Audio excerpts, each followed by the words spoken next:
cinquième équation différentielle du second ordre à coefficient constant de cet exercice. Alors, comme d'habitude, on va commencer par voir l'équation homogène associée. Ici, l'équation homogène associée, je note toujours EHA, elle vaut y seconde moins 2y' plus 2y égale à 0. Je vous rappelle que pour résoudre cette équation homogène associée, on va considérer ce qu'on appelle l'équation caractéristique. L'équation caractéristique que je notais ici EC, où y seconde, ça va donner q au carré, moins 2, y je vais avoir du moins 2q, et plus 2, ça fait plus 2, égale à 0. Je vous rappelle que là, on passe du coup d'une équation différentielle, une équation classique, de degré 2, ou l'inconnu, bon, je l'ai appelé ici petit q. Donc dérivé de 2, ça fait au carré, dérivé une fois, ça fait puissance 1, et ici, pas de dérivée, ça fait puissance 0, donc constante, donc 2. On va résoudre cette équation caractéristique, pour ça on calcule son discriminant, delta, qui vaut b carré, on va avoir du moins 2 au carré, ça va donner 4, moins 4ac, moins 4 fois 2, on trouve du moins 8, ça fait donc moins 4 ici. Et donc on est dans le cas où delta est strictement négatif, et où on a donc deux solutions qui vont être Q1 et Q2, on peut écrire les deux, qui vont être complexes conjugués. Ça va donner moins b, c'est-à-dire 2, plus ou moins racine carrée complexe, enfin on cherche une racine carrée complexe de moins 4, ça va être ici 2i, sur 2a, c'est-à-dire sur 2. Donc ici 1 plus ou moins i. Et on va considérer ici uniquement, enfin le mieux c'est de considérer uniquement le Q1, enfin celui qui est avec la partie réelle, avec la partie imaginaire positive, ce sera plus simple pour la suite. Et grâce à ça, on va pouvoir trouver que les solutions de l'EHA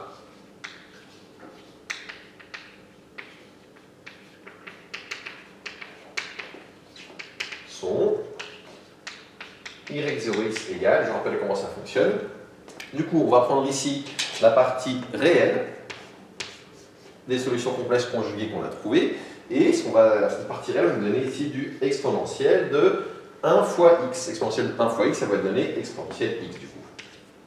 Facteur de. Ici, on va regarder la partie imaginaire. Alors, je vais l'écrire comme ça. Qu'on a i, c'est comme si on avait 1 fois i. Du coup, la partie imaginaire, ça va être 1. On prend la partie positive. Et on va avoir du alpha fois cosinus de 1 fois x. Cosinus de 1 fois x, ça va donner cosinus x. Plus bêta sinus de également 1 fois x. Et sinus 1 fois x, ça va donner sinus x. Avec alpha et bêta des réels quelconques. Une fois qu'on en est ici, on va pouvoir rédiger comme d'habitude et expliquer que les solutions de 5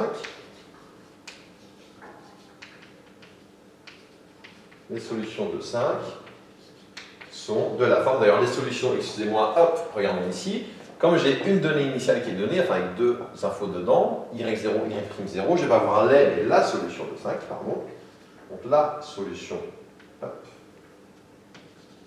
de 5 est de la forme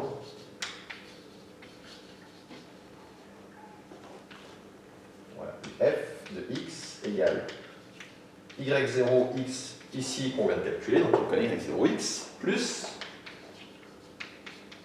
y1x, où y1 est une solution particulière,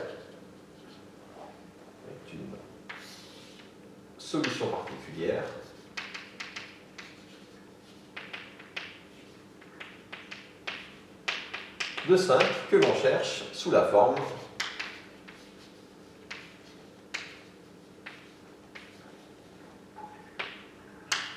y1x égale. Et c'est là qu'on va devoir regarder, réfléchir à comment on va prendre la forme de y1. Pour cela, je vous rappelle, on regarde uniquement tout le temps le second ordre. Pour avoir la forme de y1, enfin, dans un premier temps, on regarde uniquement le second ordre dans un premier temps. Vous verrez après, si vous en souvenez bien, qu'on va regarder aussi après y0. Mais déjà, ici mon second ordre, il est sous quelle forme? Il est sous la forme polynôme de degré 1 fois exponentielle x. Bah, du coup, mon y1, je cherche sous la forme polynôme de degré 1, donc ax plus b fois la même chose, exponentielle x. Je vous rappelle qu'une fois qu'on est ici, qu'on a trouvé la forme de y1, on doit vérifier est-ce que y1 est solution d'équation homogène, autrement dit, est-ce qu'il est de la forme des termes de y0. Mais y0 c'est exponentielle x fois des cosinus, là c'est exponentielle x fois un polynôme, du coup c'est pas la même chose, du coup il n'y a pas de souci. y1 n'est pas de la même forme que y0, n'est donc pas solution d'équation homogène associée. Donc je peux laisser ainsi. Une fois qu'on est là, qu'est-ce qu'on va faire? On va calculer dérivée première, dérivée seconde pour injecter dans l'équation qui est ici. Faisons-le. y' de x, ça va donner On va avoir d'abord du u'V. U' ça va donner A exponentielle x, plus uV', ça va donner AX plus B, et dérivé du exponentielle x, c'est lui-même. On pourra factoriser, mais on le fera à la fin quand on va regrouper dans l'équation. On peut dire que y1 seconde de x, ça va donner, du coup on va dériver ici, on va avoir du A exponentielle x, plus quand je vais dériver là, je vais avoir un nouveau A exponentielle x, du coup j'en mets 2 ici. Donc je répète, quand je dérive ici, j'ai à nouveau un A exponentielle x qui sort pour le u'V, et après plus uV', donc je réécris ça. Donc plus AX plus B exponentielle x. Une fois qu'on est là, ce qu'on peut dire, c'est que donc, y1 est solution, donc y1, donc 2 plus, y1 vérifie l'équation que y1 seconde moins 2 y1' plus 2 y1 égale, ici le second membre, x exponentielle x. Et on va remplacer là-dedans. Quand on remplace, on observe qu'on a un exponentielle x commun à tous les termes, donc on va factoriser par cet exponentielle x. Facteur de y1 seconde. Donc y1 seconde, je vais avoir quoi quand je factorise par exponentielle x? Je vais avoir ici du ax plus 2a plus b qui est ici. Ensuite, moins 2 y1'. Quand je fais moins 2 y1', je vais avoir ici du moins 2 ax. Je vais avoir du moins 2a et je vais avoir du moins 2b. Et enfin, quand je fais plus 2y1, quand je fais plus 2y1, je vais avoir du plus 2ax plus 2b. Plus 2ax plus 2b. Tout ça, ça vaut x exponentielle x. Donc, je peux simplifier par exponentielle x de part et d'autre de mon équation. Et je peux maintenant regrouper et voir ce que je trouve. Quand je regroupe, on va avoir ici du moins 2ax plus 2x, ça simplifie. Il reste donc ici ax à cet endroit-là. Est-ce que j'ai d'autres termes en x? Il ne me semble pas. En termes de b, là j'ai moins 2b plus 2b, et du coup il me reste déjà 2a moins 2a, voilà, donc tout simplifie. Et on trouve directement ax plus b égale x. Laissez-moi vérifier que je ne me suis pas trompé, mais a priori non. Donc il ne reste que celui-ci, le reste j'ai simplifié, j'ai pas oublié le terme, ça a l'air d'être ça. On trouve donc ici ax plus b égale x, il ne reste plus qu'à identifier, on peut le faire ici directement. Je vous rappelle, on va identifier terme à terme, là devant x j'ai a. Là, devant x, j'ai 1. Là, en constante, j'ai b. Et là, en constante, j'ai 0. Du coup, on trouve ici a égale 1, b égale 0. Et il ne reste plus qu'à conclure. Donc, y1x, ça vaut. C'est donc ax plus b exponentielle x. Avec a qui vaut 1 et b qui vaut 0, ça fait donc x exponentielle x. Autrement dit, ici, c'est un cas particulier où y1, c'est exactement mon second membre. Attention, c'est un cas particulier, ce n'est pas tout le temps le cas. D'ailleurs, on l'a vu dans les exemples précédents, ce n'était pas le cas. Donc là, ça arrive. Donc ça peut arriver, mais c'est rarement le cas. Donc ne vous dites pas que c'est une généralité ici. Donc ici, on a y1x qui vaut x exponentielle x, et on peut dire que f de x, c'était y0 plus y1. Donc y0, on l'a calculé ici, ça va donc donner exponentielle x. Facteur de alpha cosinus x plus bêta sinus x et plus y1, je peux laisser l'exponentielle x en facteur, plus x qui est ici. Là, on a trouvé donc la solution générale, on va dire, de cette équation, ça n'avait pas de donnée initiale. Comme on a ici une donnée initiale supplémentaire, on va avoir une unique solution, on va donc pouvoir trouver alpha et bêta. Donc qu'est-ce qu'on sait? On sait que on a f de 0 qui vaut 0, et f' de 0 qui vaut 1. Donc f de 0 égale à 0 et f de 0 égale à 1. On va remplacer. F de 0 égale à 0, qu'est-ce que ça va donner? Je remplace ici tous mes x par 0. Quand je remplace tous mes x par 0, je vais avoir exponentielle 0, ça fait 1. Je vais avoir du alpha fois cosinus 0, alpha fois cosinus 0, ça va donner alpha.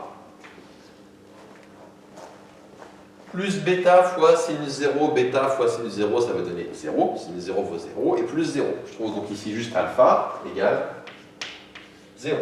Pour f' de 0 égale 1, je vais au préalable, avant de pouvoir utiliser ça, calculer justement f' de x, donc faisons-le. Calculons f' de x. Ça va donner la forme d'abord u'v, donc c'est exponentielle x facteur de la même chose, alpha cos x plus bêta sinus x plus x, et plus uv', le u je vais laisser l'exponentielle en facteur, et v', je dérive ce qu'il y a ici. Dérivé de alpha cos x, je vais avoir du moins alpha sinus x. Dérivé de bêta sinus x, je vais avoir du plus bêta cosinus x, et dérivé de x, je vais avoir plus 1. On remplace maintenant du coup, donc f' de 0, ça va donner exponentielle de 0, ça fait 1, donc pas besoin de l'écrire. Alpha, enfin c'est 1 en facteur, alpha fois cos 0, on va voir ici du alpha. Ensuite, bêta sinus 0, ça fait 0. Bah, ici, je remplace x par 0, ça fait 0. Moins alpha sinus 0, ça fait 0. Bêta cos 0, ça va donner bêta. Et le plus 1 qui est ici. Donc alpha plus bêta plus 1 égale 1. Qu'est-ce qu'on trouve ici? On trouve donc directement que alpha vaut 0. Donc quand je remplace ici, alpha vaut 0. Bêta plus 1 égale 1. Donc en fait, on a alpha qui vaut 0 et on a bêta qui vaut également 0. Conclusion ici, on peut dire que la solution, la fonction que je cherchais, f de x, elle vaut tout bêtement, donc quand je remplace ici, à cet endroit-là, alpha par 0, bêta par 0, me reste quoi? Exponentielle x fois x, autrement dit x exponentielle x. Donc dans ce cas très particulier, où j'ai choisi les bonnes données initiales pour que ça donne ça, et où le second membre ici, je retrouve la même chose en solution particulière, il se trouve que là, la solution de mon équation de départ, ce n'était rien d'autre que mon second membre. Encore une fois, c'est un cas particulier, c'est une grande exception. Ça n'arrivera pas, enfin ça arrive plutôt rarement, mais en tout cas, ayez à l'esprit que ça peut arriver. C'est rare, mais ça peut arriver. Donc ça termine ici la résolution de cette équation différentielle.